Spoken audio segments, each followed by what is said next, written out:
This is the best bunker rock base you'll ever see in Rust. Alright, coming into the compound, as you see, we got turrets covering each of the gates. There's one covering that front one, and then all the way over here, there's two bolty turrets covering this side, as well as the gate and a shotgun trap who's a better teammate than mine. In here, we just have a little horse stable room. I keep poop and fertilizer in here for the horses, for scrap. You come this way, this is kind of just like a compound depot area, everything like that. You come in here into the base, it's more depot stuff. This is just kind of like where I keep a little med crafting supplies as well as ammo earlier, so I didn't have to go all the way through the doors and everything. This is the first bedroom. Kept kits in here for an online. I only got offline attempted and defended each time, so we're good in that regard. This is the way up to the roof. That's how you get to the horse stable. More depoting from when I had a minium and fly around. The shooting floor is pretty standard. I got these siren light peaks here, so if someone's holding me from the cliff, I can peek them without looking over the edge. Going back in here, it's also kind of a bedroom. The roof is kind of standard. Normal turret, like I said earlier. These peaks are pretty good, but they're pretty obvious if someone's raiding you from right there.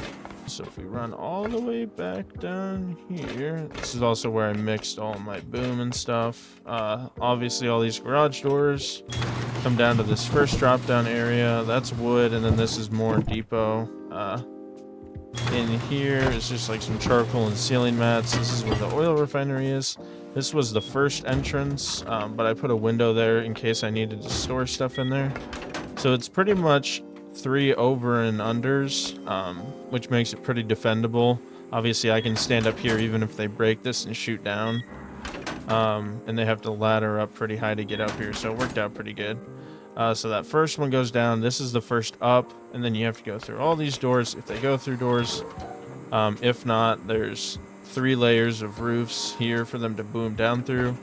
The first turret on the only turret on the inside is right here. This is just kind of the charcoal smelting. Obviously living in the desert now, you get a lot more sulfur in the desert than you used to because of all the cliff updates and everything. So charcoal is a key point of error for a lot of people when they live in the desert. They don't get enough charcoal to make enough boom and whatnot. So then this is the second drop down kind of area, with a barrel there for storage. Someone's taking smoil right now. That's what that beeping is. A second locker in the rocks for base defense.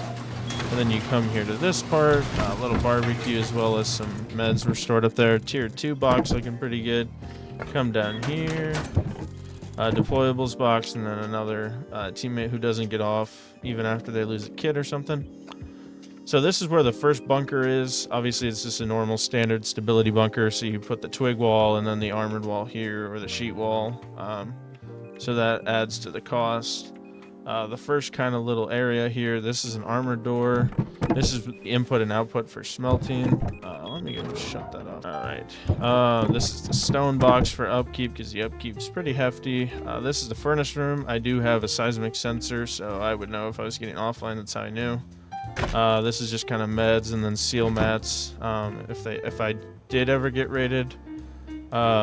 This is the armor box number 1. This is the toolbox in here. This is armor box number 2. Looks pretty good. And then this is the second stability bunker, kind of the same as that one over there. Twig and then armored or sheet metal triangle floor there.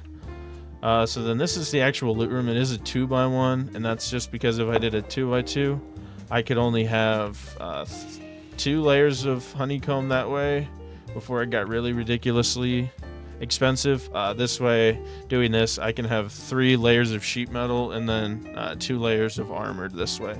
So blowing out the back, it's probably, off the top of my head, it's probably about 56 rockets, 50 at the very minimum 50. Because I don't remember if I upgraded some of like the roofs or whatnot before I added more layers.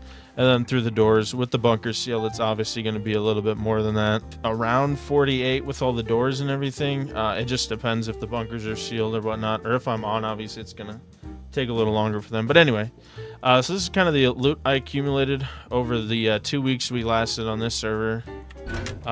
This is the cloth box. It's not as good as in previous wipes, but it's the desert, so you don't really get as much hemp, and we didn't do a farm this time, so.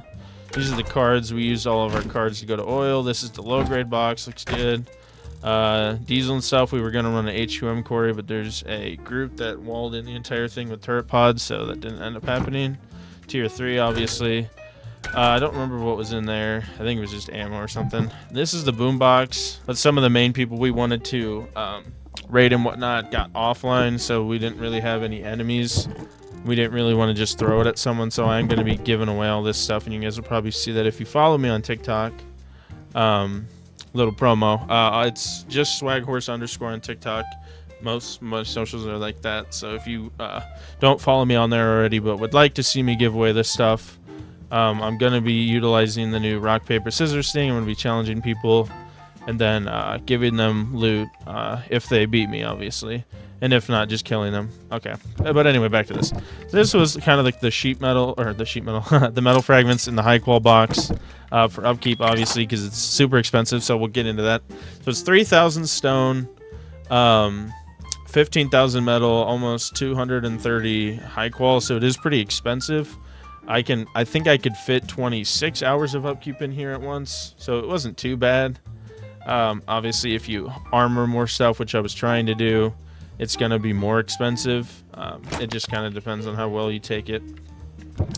This is the tier 3 gun box. It's not super great, but it's not really bad. Ammo box looks good. Then the comp box is obviously pretty good. I didn't really have to recycle that much because I already had BPs on the server.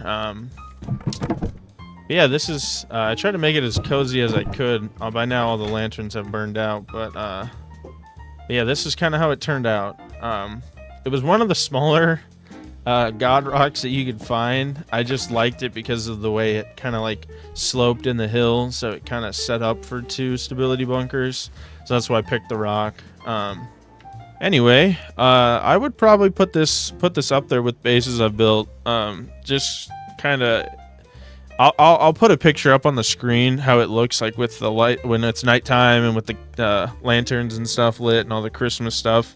But yeah, it was definitely a top 10 base for sure for me.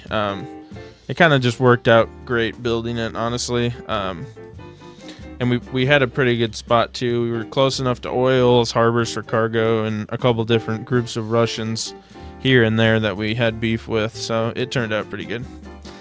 But yeah, thank you guys for sticking around to the end. Feel free to drop a like or a comment if you have any questions about it, or if you just have any general thoughts about it. I'm always looking to improve on these kinds of things. So if you have tips for how I could have done stuff different to make it a little bit more expensive, or even just, hey, it looks good, or hey, man, I think it's stupid, feel free to drop that in the comments below.